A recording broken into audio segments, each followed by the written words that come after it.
On the heels of a housing announcement in Toronto, Parliament Hill Bureau Chief Cormac McSweeney sat down with the Prime Minister to ask him how his government is going to sustain this commitment to increasing immigration levels while contending with a housing crisis.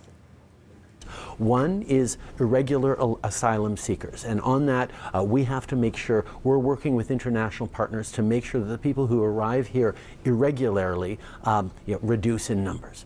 The second part is international students. Over the past 2 years, we've seen hundreds of thousands more international students than ever before, some of them showing up to places that aren't real schools of education and with terrible consequences for them, but also almost all of them showing up and having to find their own housing.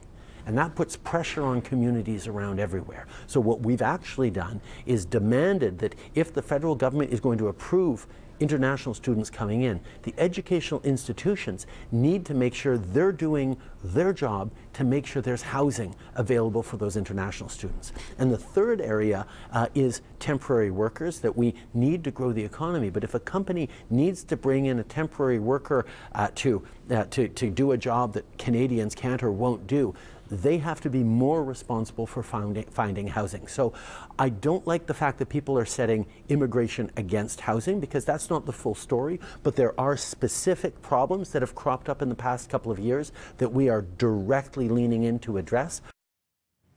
Trudeau did point out as well that this housing crunch is not solely based on immigration. There are a number of other factors at play.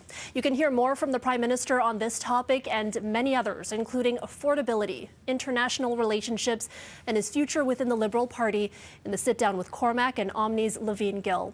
We will have the full interview for you Friday on City News 24/7 and on citynews.ca.